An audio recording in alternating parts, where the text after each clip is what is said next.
Times today news కి స్వాగతం। అనంతపురం జిల్లా కుందర్పి మండలం బెస్తరపల్లి గ్రామంలోని ఎన్నికల ప్రచారంలో భాగంగా రోడ్ షో నిర్వహించారు। ఎన్నికల ప్రచారానికి వచ్చిన కళ్యాణదుర్గం తెలుగుదేశం జనసేన బీజేపీ ఉమ్మడి ఎమ్మెల్యే అభ్యర్థి అమిలినేని సురేంద్రబాబుకు టీడీపీ పార్టీ సీనియర్ నాయకులు మహిళలు గ్రామస్తులు పూల వర్షం కురిపించి గజమాలతో ఘన స్వాగతం పలికారు। ఈ సందర్భంగా అమిలినేని మాట్లాడుతూ రాష్ట్రంలోని కొత్తగా తెచ్చిన ల్యాండ్ డీడ్ చట్టంతో తెచ్చినటువంటి మన భూములను మనకు కాకుండా చేయాలని జగన్మోహన్ రెడ్డి ప్రయత్నిస్తున్నారని, మన భూములు పాస్ పుస్తకాలపై జగన్మోహన్ రెడ్డి ఫోటో వేసుకోవడం, రిజిస్ట్రేషన్ చేయించుకునే భూములకు ఒరిజినల్ పత్రాలు ఇవ్వకుండా జిరాక్స్ కాపీలు ఇస్తాడంటే మనకే హక్కులు లేకుండా పోతాయని అందరూ గుర్తుంచుకోవాలన్నారు। నియోజకవర్గంలో ప్రతి గ్రామానికి 3 ఏళ్ల లోపు రోడ్లు నిర్మించి ప్రజలకు మెరుగైన రవాణా సౌకర్యాలు కల్పిస్తా, బీటీపీ కాలువ కుందర్పి బ్రాంచ్ కెనాల్ పనులు 2.5 ఏళ్లలో పూర్తి చేసి సాగు త్రాగునీరిచ్చి ప్రజల రుణం తీర్చుకుంటా, గ్రామాల్లో అవసరమైన మౌలిక వసతులు కల్పించి గ్రామాలు అభివృద్ధి చేసి చూపిస్తారని, పరిశ్రమల కోసం తెమ్మ సముద్రం ప్రాంతంలో ఉన్నటువంటి భూమిలో విద్యుత్, నీళ్లు, రోడ్లు వేయగలిగితే పరిశ్రమలు ఏర్పాటు అవుతాయని, అందులో మన ప్రాంతం నిరుద్యోగ యువతకు ఉద్యోగాలు, మరికొందరికి ఉపాధి లభిస్తుందన్నారు।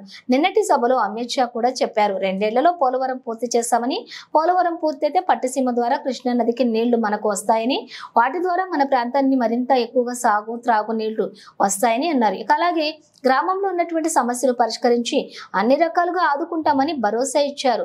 అందుకు మే 13న ప్రతి ఒక్కరు కూడా సైకిల్ గుర్తుపై ఓటు వేసి ఎంపీ ఎమ్మెల్యే అభ్యర్థులను మంచి మెజారిటీతో గెలిపించాలని అభ్యర్థించారు। ఈ కార్యక్రమంలోని నియోజకవర్గం సీనియర్ నాయకులు, కుందర్పి మండలం సీనియర్ తెలుగుదేశం పార్టీ నాయకులు, కార్యకర్తలు పెద్ద సంఖ్యలో గ్రామస్తులు పాల్గొన్నారు।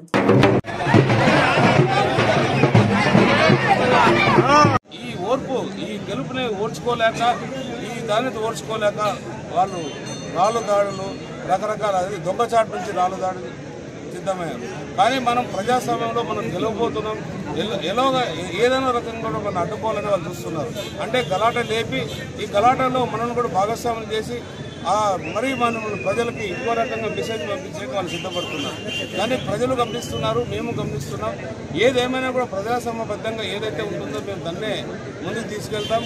పోలీసు ఎస్పీ గారు కూడా చెప్పడం జరిగింది, మన పోస్టల్ బ్యాలెట్లో ఏదైతే జరుగుతున్నాయో 1000 ఓట్లు పోలైనాయి, 1000 ఓట్లలో కనీసం 950 ఓట్లు తెలుగుదేశం పార్టీకి పోలైనాయని ఓటు వేసి వచ్చిన వాళ్ళు చెప్తున్నారు।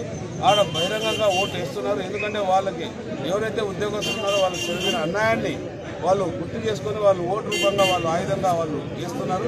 కానీ ఓర్చుకోలేని వైసీపీ నాయకులందరూ కూడా ఈరోజు మా వాళ్ళపైన దాడి చేశారని తెలియవచ్చిన నాకు కూడా పూర్తి వివరాలు కూడా తీసుకోవాల్సిన అవసరం ఎంతైనా ఉంది।